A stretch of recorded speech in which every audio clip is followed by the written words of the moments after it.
Hello friends, it is Link, the Gulf Coast Gardener. Today is Monday, May the 13th, and the wind is really my biggest challenge. I just don't really know how to deal with it yet. I put up some of these plastic shields which can protect things like pepper plants. You can see this one's doing pretty well, although I just propped those plants up and put that shield over here. But the wind knocked over this big tomato a couple of weeks ago, and I just need to build some proper tomato cages out of cattle panels, which will hopefully keep the tomatoes upright. But as you can see, it's blown over this big patch of Amy flowers.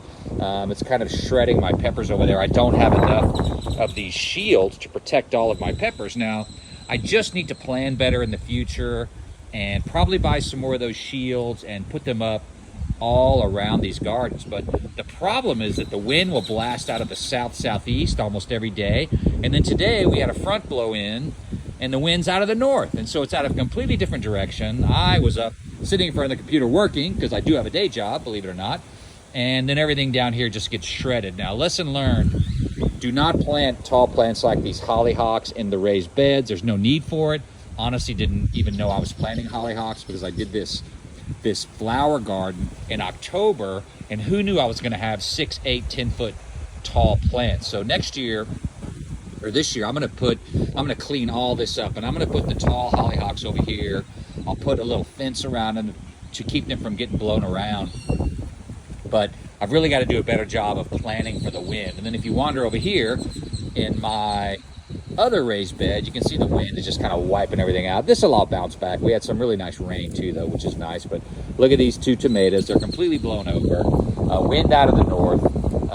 I just need better tomato cages, and I just have to bite the bullet, buy some cattle panels and make some proper tomato cages. But wandering down here, the peppers, these are hanging in okay. See, they kind of blew this pepper over. I need 4 walls around these peppers to keep everything from getting blown over. But that's one of the nice things about growing the determinate bushy tomatoes, because look at these guys. Now this is called Better Bush, and although that one's leaning over there, I'll tie it up a little taller, but they're holding up pretty well against the wind. And this is Husky Red, which is a kind of a dwarf indeterminate, so they don't get too huge. The plants are pretty stocky, and the cages are better here, and they're not taller than the cages, so they're holding up pretty well. But as you can see, we've had quite a bit of rain. But you know, that's the challenge here. We actually have really perfect weather for growing almost everything, if I can just figure out a way to deal with the wind. Well, that's a quick look at the garden. I'm glad we have the rain, and all this stuff will probably bounce back pretty well, but you know, you just got to be prepared for everything. Thanks for watching. Have a great day.